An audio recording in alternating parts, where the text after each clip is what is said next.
पहली बात तो नीतीश कुमार पलटेंगे नहीं। हाँ। और अगर पलट गए तो फिर हमारे पास बहुमत है। हाँ। नीतीश कुमार 14 है, 14 सीटों पे है, 14 सीटों पे है, तो हम 272 से कितनी दूर है? हाँ। 272 प्लस 20 है, तो 6 सीट फिर भी हमारी ज्यादा है।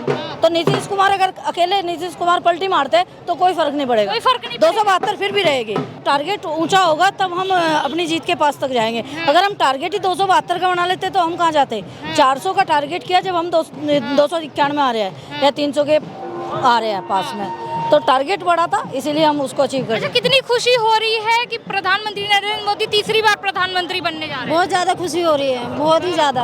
आप लोग यहाँ क्या करने आई हैं? उनका हम यहाँ पे क्या करें, जश्न मनाने आए, मोदी जी को बधाई देने आए हैं। 400 सीटें पार नहीं हुआ। बीजेपी लेके विपक्ष जो है लगातार इसको लेके ट्रोल भी कर रही है, आरोप भी लगा रही है कि ये लोग बहुत झूठ बोले हैं। अब इनका सामना हो रहा है सच्चाई से। वो तो देखो, हमारी पिछली बार अच्छी सीटें आई थी तब भी उन्होंने आरोप लगाए थे, अब भी वो आरोप लगाए। उनकी तो आदत बन चुकी है। आदत बन चुकी है? हाँ, उनकी तो आदत बन चुकी है, वे खुद झूठ बोलते हैं। वो अच्छा, अभी तो रुझान चल रहा है, क्या लग रहा है सीटों की और जो है बढ़ेगी या घटेगी? 300 पार 300 पार 300 पार। तो 400 तो नहीं, पर 300 पार बीजेपी जा रही है। बिल्कुल जा रही है जी। हाँ। अच्छा, नरेंद्र मोदी यहाँ सुनने में आ रहा है कि थोड़ी देर में आ रहे हैं। हाँ, नरेंद्र मोदी जी थोड़ी देर में आने वाले हैं, हम उनका इंतजार कर रहे हैं यहीं पे। बस सीटें इतनी कम आई है, उसका कारण क्या लगता है? देखिए, हमारे नतीजे और हमारे मन के मुताबिक हमारी सीटें नहीं आई हैं, ये हम मानते हैं। हाँ। हम उत्तर प्रदेश से हम सब उम्मीद कर रहे थे कि हमारी 70 सीटें आएंगी। हाँ। नहीं आई। कोई नहीं, हमारी सरकार बन रही है। हाँ। कोई नहीं, दाल फीकी जरूर है, लेकिन दाल का स्वाद पूरे 5 साल हम लेंगे। हाँ। और जनता की सेवा ऐसे करेंगे कि एक एक अन्न की तरह जनता की सेवा करेंगे। हाँ। यकीन मानिए, मोदी जी तीसरी बार तो प्रधानमंत्री बन रहे हैं। हाँ। ये इतिहास अच्छा, में है। यूपी के 2 बेटे बुलडोजर बाबा पे भारी पड़ गए, इसका क्या कारण है? ऐसा है, यूपी के 2 बेटे बुलडोजर बाबा पे तो कभी भारी पड़ नहीं सकते। भारी पड़े तब तो योगी जी से ज्यादा सीटें आई हैं उनकी। योगी जी थोड़ा ना चुनाव लड़ रहे थे लोकसभा का। योगी जी चुनाव लड़ते तो गोरखपुर में योगी जी के गढ़ में रवि किशन ने हरा दिया काजल निषाद को। योगी जी चुनाव नहीं लड़ रहे थे, चुनाव भारतीय जनता पार्टी के प्रत्याशी लड़ रहे थे। योगी जी चुनाव लड़ते तो पता लगता फिर क्या होता। और जो आप बात कर रही हैं, मैं सहमत हूँ आपसे। उत्तर प्रदेश में हम खुद हैरान रह गए जब नतीजे देखे कि हमने उत्तर प्रदेश में क्या हुआ है क्या नहीं हुआ है। लेकिन यकीन मानिए, सरकार बन रही है। और अब जब 2027 की तरफ हम बढ़ रहे हैं तो हमें पता लग जाएगा कि क्या होगा और क्या नहीं होगा। और 2022 में विधानसभा चुनावों में इसी उत्तर प्रदेश ने इनका बुरा हाल किया था, ये भी हम जानते हैं। अच्छा, गठबंधन की एनडीए सरकार में ये बीजेपी को पूरी बहुमत नहीं मिली है, तो कहीं गठबंधन के टूटने का तो डर नहीं रहेगा? मोदी जी कहीं डरेंगे तो नहीं, चुपचाप तो नहीं बैठे रहेंगे कि आगे चल के कोई दिक्कत ना हो जाए? आपका चैनल तो बहुत अच्छा है और रिपोर्टिंग भी अच्छी करता है। अभी आपके चैनल की खबर थी, केसी त्यागी जी का बयान दिखाया है कि जनता दल यूनाइटेड की तरफ इशारा कर रहे हैं। जनता दल नीतीश कुमार जी बीजेपी के साथ थे, हैं, रहेंगे। ये केसी त्यागी का बयान है। और टीडीपी का, तेलुगु देशम पार्टी के अध्यक्ष साफ कर चुके हैं। बट अब ये भी तो नहीं भूल सकते हैं ना, जनता उनको पलटू चाचा बोलती है। कहीं पलट गए इस बार तो, जैसे पहले गठबंधन में थे, पलट के बीजेपी में आए, फिर पलट गए तो? पलटेंगे तो नहीं इस बार, लेकिन हाँ, राहुल बाबा जरूर पलट गए हैं नतीजे देखने के बाद, इतना हम जरूर देख रहे हैं। हाँ। अच्छा भैया बताओ, हार में भी जो खुशी लोग मनाते हैं, वो तो कमाल के अजूबे हैं। हाँ, तो गठबंधन में कहीं शांति से तो नहीं रहेंगे देश के प्रधानमंत्री कि थोड़ा बहुत ऊंच नीच हो जाए तो कहीं जाके कांग्रेस से मिल गए, गठबंधन में मिल गए, इंडिया में मिल गए, तो फिर हमारी टूट जाएगी सरकार? टूटने की तो बात मैं आपको इतना कह सकता हूँ कि ये शेर है। हाँ। ये दहाड़ता है तो पूरी ताकत से दहाड़ता है। हाँ। झुकता किसी के आगे नहीं है। हाँ। शेर 10 गीदड़ों के आगे एक बार को कमजोर जरूर हो सकता है, हाँ। लेकिन उसकी दहाड़ में उतना ही दम होता है जो हमेशा होता है। राहुल गांधी भी तो आज दहाड़ रहे हैं इतनी सीटें देख के। 97 सीटें आई हैं, उसमें बता दहाड़ रहे हैं 400। इंडिया की तो आई है, अच्छा खासा टक्कर दे रही है बीजेपी को। खड़गे जी बोल रहे थे 295 सीटें आएंगी, उतनी तो बीजेपी की आ गई। जो खड़गे जी नारा लगा रहे थे 295 का, कल एक इंटरव्यू में बोल रहे थे, वो 295 सीटें कहाँ दिख गई मुझे समझ नहीं आ रहा है। वो तो बीजेपी भी बोल रही थी 400 का पार का नारा था, वो 400 पार कहाँ गया? एक बार बीजेपी के प्रवक्ता और मैंने भी बोला था कि 400 पार का नारा कार्यकर्ताओं की ऊर्जा बढ़ाने के लिए दिया गया था। 400 पार का नारा असलियत में हम 360 और 370 के बीच में देख रहे थे। उतने नतीजे नहीं आए, 295 आई है, 272 में सरकार बन जाती है। अच्छा, स्मृति ईरानी इतनी वोटों से पिछली बार उन्होंने राहुल गांधी तक को हरा दिया था, इस बार खुद हार रही हैं, इसका मेन कारण क्या है? देखिए, स्मृति ईरानी जी हार रही हैं, बड़ा दुख है सुन के। लेकिन मैं इतना कह सकता हूँ कि जब स्मृति ईरानी जी चुनाव हार रही हैं तो भारतीय जनता पार्टी के कार्यकर्ता का मनोबल कम नहीं हुआ है। बीजेपी का कार्यकर्ता उतनी मेहनत करेगा, उससे दुगनी मेहनत करेगा और स्मृति ईरानी जी जैसे और भी जो जनता के प्रति समर्पित लोग हैं उन्हें जिताएगा। अच्छा, अयोध्या में राम मंदिर बना, इतना बड़ा मुद्दा था हिंदू पक्ष के लिए, मस्जिद के लिए जमीन भी दी गई, फिर भी वहाँ के लोग खुश नहीं हुए बीजेपी से, बीजेपी को वोट नहीं दिया। 30,000 वोटों से बीजेपी हारी है। सुन के मैं तो ऐसा हिला हूँ कि मुझे लग नहीं रहा, पता नहीं क्या हो रहा है क्या नहीं हो रहा। तो देखिए कारण क्या रहे हैं इन हारने के? मैं कारण बोल नहीं सकता, लेकिन इतना है आत्मचिंतन तो बहुत होगा और इतना होगा कि अगली बार फिर से 2019 और 14 का प्रदर्शन दोहराया जाएगा। इतना बोल रहा हूँ। राम की नगरी में हारे हैं, इसे जीत नहीं कहूंगा मैं। इतना प्रचंड जीत नहीं कहूंगा क्योंकि भगवान राम के साथ जो जीत हम देख सकते हैं। इतने नारे चले थे, जो राम को लाए हैं हम उनको लाएंगे, अयोध्या के लोग राम को तो ले आए, पूजा भी कर लिए, मोदी जी को नहीं लाए। देखिए राम जी जीत गए, लेकिन राम की नगरी में अगर आप जीत नहीं पाए तो उसे आप जीत नहीं कह सकते। और जो मैं बोलता हूँ, बिल्कुल हम प्रचंड बहुमत से जीते हैं। मैं कह सकता हूँ मोदी जी का नेतृत्व जीता है। और अब की बार अयोध्या में आप देखिएगा 2029 में भी नतीजे फिर पलटेंगे। अच्छा, कैसा लग रहा है देश के प्रधानमंत्री को तीसरी बार प्रधानमंत्री बनते हैं? 30,000 की फाइट थी, ज्यादा बड़ा मार्जिन था नहीं अयोध्या में, लेकिन इतना कह सकता हूँ कि अयोध्या का युवा भर भर के वोट दिया है बीजेपी को, महिलाओं ने भर भर के वोट दिया है। थोड़ी कमी रही है। युवा तो नाराज दिख रहे हैं, बता रहे थे बेरोजगारी इस वजह से वोट नहीं दिए। 295 सीटें नहीं आती अगर युवा नाराज होता तो। और जो आप बोल रही हैं तीसरी बार प्रधानमंत्री बन रहे हैं मोदी जी, इतिहास रच रहा है, इतिहास दहाड़ रहा है, इतिहास शंखवाद कर रहा है, इतिहास बोल रहा है कि नरेंद्र मोदी जी जैसा शेर अब दोबारा धरती पर नहीं होगा। आपको कितनी खुशी हो रही है? मैं तो बेहद खुशी हो रही है कि इतने तो आए गए। इतने आगे से मैं खुश है। आपको कैसा लग रहा है? सरकार तो आ गई है ना, बाकी जो मोदी ने किया है कोई भी दुनिया का बंदा नहीं कर सकता, ना ही करेगा, चाहे कोई जीते चाहे कुछ हो, लेकिन मोदी तो मोदी है। क्या किया अम्मा मोदी जी ने? मोदी ने 370 धारा हटाई, राम मंदिर बनवाया, जो कोई नहीं कर सकता वही मोदी ने किया। अब भी सरकार तो हमारी बनी है, बन गई ना सरकार। अच्छा, कैसा करेंगे हम और मेहनत करेंगे। अच्छा, कैसा लग रहा है अपने पसंदीदा नेता को फिर से एक बार प्रधानमंत्री बनते देखना? बहुत अच्छा, फिर बनेंगे, हम मेहनत करेंगे और मेहनत करेंगे, हम हारेंगे नहीं बिल्कुल। मैं देख रही हूँ आपकी आंखें नम हैं, आप रो क्यों रही हैं? कि तो खुशी के मौके हैं। अंदर नहीं जाने दिया, धक्के मार के वहाँ बाहर भगा दिया। इसलिए दुख हो रहा है कि हमारे साथ के अंदर चले गए हैं, हम बाहर रह गए।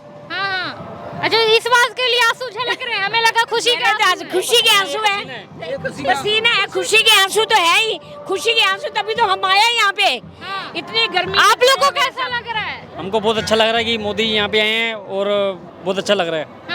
कहाँ से आए हैं आप लोग? हम अपना श्यामनगर से। अच्छा, इतनी सीटें कम आई है, आपको इनका क्या कारण लगता है? मैडम मुझे तो इतना पता नहीं कि इतनी कम सीटें आई हैं, मुझे इतना पता नहीं था कि इतनी कम सीटें आई थी। हमने बोला था कि 400 के पार होनी चाहिए थी सीटें। अब की बार 400 के पार होना चाहिए था। कितनी खुशी हो रही है? बहुत ज्यादा खुशी हो रही है हमारे को। तो आपको कितनी खुशी हो रही है? बहुत ज्यादा खुशी हो रही है हमारे को।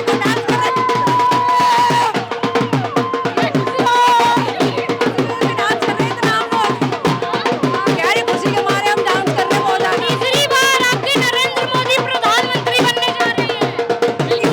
बहुत ज्यादा खुश हो रहे हैं हम लोग। बन गए हैं, डेफिनेटली बन गए। अच्छा, सीटें और बढ़ेंगी या घटेंगी? बड़े घटे उससे मतलब नहीं, मगर हमारे प्रधानमंत्री जी बन गए हैं। जश्न उसी बात का है। जश्न उसी बात का है क्योंकि मातृ स्वराज जी हमारी आ चुकी है, वो हमारी सांसद बनने वाली, इससे बड़ी खुशी क्या हो सकती है।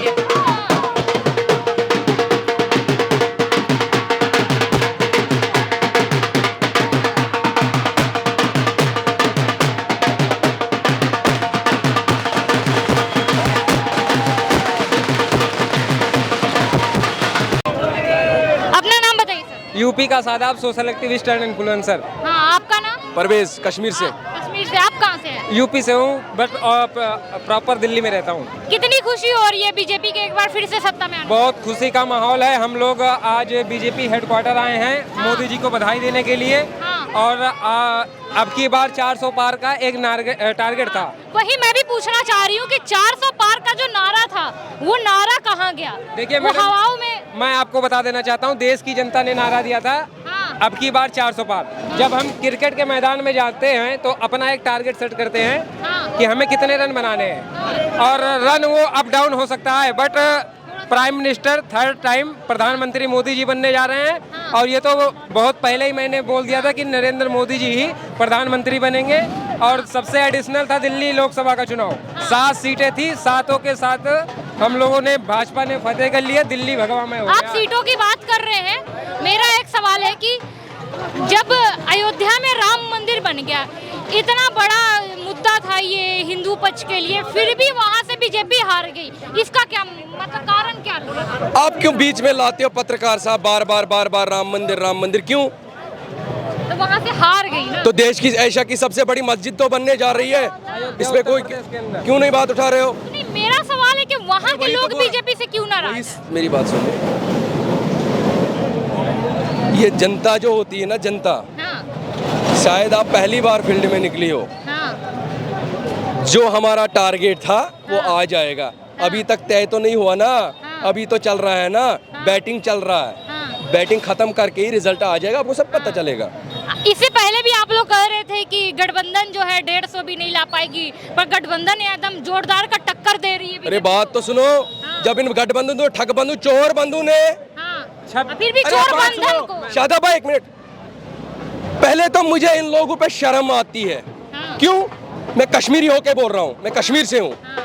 पहले इन लोगों पे मुझे शर्म आती है, इस राहुल पे, पपुआ पे मुझे शर्म आती है। अरे राहुल जी, जिस देश में आप बोल रहे थे मैं वो ये करूंगा, 3 राज्यों में आरडीएस की सरकार थी, ये 3 राज्यों में थी क्या 200 सिलेंडर बिक रहा था वहां पे? क्या 1-1 लाख टकाटक आ रहा था? इसको पता चला कि बब्बर शेर को मैंने ऐसे छोड़ दिया तो मुझे जेल जाना पड़ेगा। फिर इसने क्या किया, माइक पे चढ़ता था, अरे भाजपा के पास कौन सी ऐसी मशीन है, सब चोर धुल जाते हैं, सब चोरों का वो खत्म हो जाता है। अच्छा, बीजेपी की सुनो, पूरी बात नहीं, मुझे पता है नहीं सुनोगे, मुझे पता है। तो अब मुझे बता दीजिए, जब ये सारे चोर इकट्ठे होके एक बब्बर शेर का कुछ नहीं उखाड़ पाए, तब भी आ रहा है बब्बर शेर प्राइम मिनिस्टर बन के। सीटें कम हो गई है ना, सीटें कम होने का मेन कारण क्या है? अरे मैं क्या बोल रहा हूँ, हमारी बैटिंग फिक्स होती है, उसकी खोपड़ी फिक्स होती है, क्या करना है। जो हमारा अपना टारगेट है, ये जनता का नारा था 400 पार मोदी की। मोदी को बोल रहे थे अगली बार मोदी सरकार और 400 पार लेके आएंगे। अभी रिजल्ट बाकी है, 7 साढ़े 7 बजने वाले हैं, बैटिंग का रिजल्ट आ जाएगा, देख लेना। और आप कांग्रेस की बात कर रहे हो, मुझे लग रहा है कुछ मिला कांग्रेस से? सच बोलना, निष्पक्ष पत्रकार है, सच बोलना। ना निष्पक्ष, हम तो न्यूट्रल हैं। देखो, ये सवाल मुझे क्यों नहीं कर रहे हो, आप क्यों चाहते हो भाजपा को, ये बता दो। तो बता दीजिए क्यों चाहते हैं। चलाओगी ना, सच बोलना। मीडिया वीडियो उठा रहे हो, चलाना। ठीक है, बताता हूँ। जिस कश्मीर के ऊपर आतंक के दुकान हुआ करते थे, जिस कश्मीर में पाकिस्तानी नारे लगते थे, जिस कश्मीर में आतंकवादियों का बढ़ावा दिया जाता था, जिस कश्मीर में यासीन मलिक जैसे लोगों को पनाह मिल रहा था, जिस कश्मीर में मेरे जैसे युवाओं को गोलियों से मारा जाता था, आपको लग रहा हूं मैं आतंकवादी हूं? टोपी लगाने से मैं आतंकवादी हूं? दिखता हूं मुझे? आप बता दो। आप भी इसी देश की जनता, मैं भी हूं, आपको लगता मैं आतंकवादी हूं? अब सुनो, जब 40 साल कांग्रेस सरकार जम्मू कश्मीर में रही, क्या 40 साल वो पीला झंडा नहीं उतार सकता था? क्या वो 40 साल पाकिस्तानियों को बढ़ावा दे रहा था वहां पे? जब नरेंद्र मोदी सत्ते पे आए और उसने बोला अरे जम्मू कश्मीर में पाकिस्तानी झंडा क्या कर रहा है, बाहर फेंक दिया और अपने देश का तिरंगा लाल चौक में खड़ा कर दिया। और सैल्यूट मारता हूं मैं नरेंद्र मोदी जी को। अगर जिंदगी मिली है तो नरेंद्र मोदी की वजह से मिली है हमें। अगर 2014 से पहले भाजपा सरकार जम्मू कश्मीर में होती, ये लड़का दिल्ली में नहीं मिलता, ये लड़का आपको IAS या IPS बनते हुए देखता। और हमारे सपनों के साथ जो उन्होंने खिलवाड़ किया कांग्रेस को, कांग्रेस ने बोलना चाहता हूँ उस कांग्रेस सरकार को, मेरे जैसे युवाओं का बद्दुआ है आपके साथ, कभी उठ नहीं पाओगे। जैसे आपने भारत जोड़ो यात्रा कश्मीर, कन्याकुमारी कश्मीर शुरू किया, टेम्पो वाले का बाड़ा भी अभी ऐसे ही है। सुनो, और वैसे ही मैंने एक नारा और लगाया। एक सवाल मेरा सवाल एक समय था जब पिछली बार वोटिंग हुई थी 2019 में, तो स्मृति ईरानी ने राहुल गांधी को भारी वोट से हराया था। इस बार वो हारते हुए दिख रही हैं। देखिए मैं वोट से हारते हुए आपने बात किया, वो पहले कितने वोट से हारते हुए पहले वो वायनाड से लड़ रहा था। जब ये बताइए वो खुद ही भाग भाग के चुनाव लड़ रहा है, उसका तो होम है वहाँ पे, और अपने घर से कोई बंदा हारता नहीं है। क्योंकि अगर 10 साल उसने वायनाड में था, वहाँ से लौटा, वहाँ गया रायबरेली में और वहाँ पर जीत फतेह कर ली, लेकिन रायबरेली की जनता कभी उसे माफ़ नहीं करेगी। वो 10 साल नहीं गया था। मेरे पास बहुत सारे ऐसे वीडियो आए थे जिसमें वो कह रहे थे कि राहुल गांधी एक भी बार अपने घर नहीं आए जब से वायनाड से चुनाव जीते थे। तो इस बार रायबरेली की जनता ने कुछ सोचा होगा।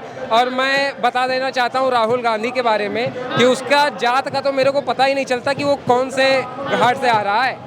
अच्छा एक बात बताइए, अयोध्या में राम मंदिर बनी, आस्था का विषय था, इतना बड़ा मुद्दा था बीजेपी के लिए, जीत हासिल करनी चाहिए थी, भारी मतों से करनी चाहिए थे, बट यूपी में दम उल्टा फेर हो गया। अयोध्या में तो दम उन्होंने हार ही मान लिया। देखिए मैडम, आपने बात किया अयोध्या उत्तर प्रदेश की, हमारे जनपद से सटा हुआ जिला है। अयोध्या में क्या है कि अयोध्या नहीं, पूरे उत्तर प्रदेश में जातिवाद चलता है वहाँ पे। और इस बार देश की जनता समझ नहीं पाई, जो आस्था 500 वर्षों का राम मंदिर का सपना वहाँ पे साकार हुआ। हम लोग यही आशा लगाए हुए थे कि वहाँ से तो नहीं हारेंगे, लेकिन अब वहाँ की जनता पता नहीं कैसी है कैसे नहीं।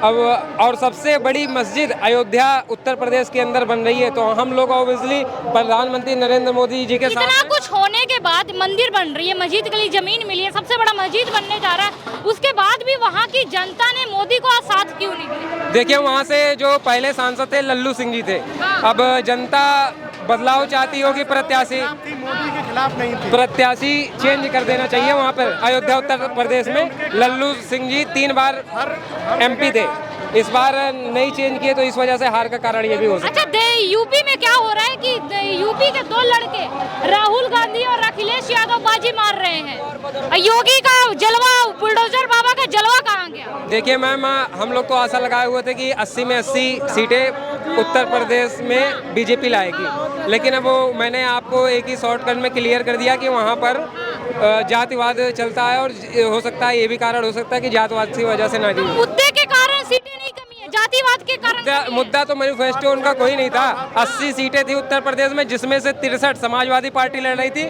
और 17 कांग्रेस को लड़ा रही थी। ऐसे लोगों को टिकट दे रही थी, गुंडा माफियाओं को, तो इस वजह से देश की जनता नकार चुकी है। और हम लोग प्रचंड बहुमत के साथ, अपार जन समर्थन जोश के साथ आज यहाँ पर जश्न मनाने के लिए आए और प्रधानमंत्री मोदी जी को बधाई देने के लिए। कितना जश्न है अंकल जीतने का?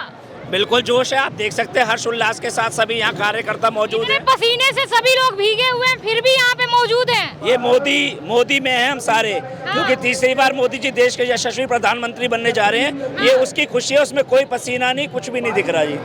थोड़ा सा गम नहीं है इस बात का कि यूपी से सीटें इतनी ज्यादा घट गई, यूपी के 2 लड़के जो हैं बुलडोजर बाबा पे भारी पड़ गए? मोदी जी ने पहले भी काम किया था, अब भी काम करके दिखाएंगे। हमारा काम है काम करना, उतार चढ़ाव चलता रहता है, लेकिन आपको आगे और ज्यादा विकास दिखने वाला, ये हमारा भरोसा मोदी जी पे। इस पे बात करिए ना कि यूपी के 2 लड़कों ने बुलडोजर बाबा पे ऐसा क्या कर दिया जो भारी पड़ गए? मैं आपको ये बताना चाहता हूँ, कभी कभार कम नंबर लाने वाला बच्चा भी अच्छा एग्जाम दे देता है, तो उसका मतलब ये नहीं है कि वो जाके IAS ऑफिसर बनेगा। तो हमारे मोदी जी तीसरी बार प्रधानमंत्री बनने जा रहे हैं, ये आपके लिए भी हर्षोल्लास की बात है, हमारे लिए भी। अच्छा, हिंदू समाज के लिए राम मंदिर था, एक बहुत बड़ा मुद्दा था, राम मंदिर का वहाँ पे बनना, हिंदुओं में एक अलग सा जोश था, आक्रोश था उस सब चीजों को लेके। वो आक्रोश कहाँ गया, वो जश्न कहाँ गया जब सीटें वहाँ से बीजेपी हार गई है? आप इस जश्न को एक काम करो, अपने चैनल के माध्यम से वहाँ जाके देखो कि डेली वहाँ कितने हिंदू लोग वहाँ पे दर्शन करने जाते हैं। हर्ष उल्लास आपको वहाँ भी नजर आएगा, सिर्फ वोट बैंक से हर्ष उल्लास नजर नहीं आएगा। और आज यूपी में जो 500 साल से हमारे रामलला तंबू में बैठे थे, आज हमारे जो प्रधानमंत्री जी हैं उनको राम मंदिर के अंदर लेकर के आए, ये हमारे लिए बहुत हर्ष की बात है। चलिए, थैंक यू।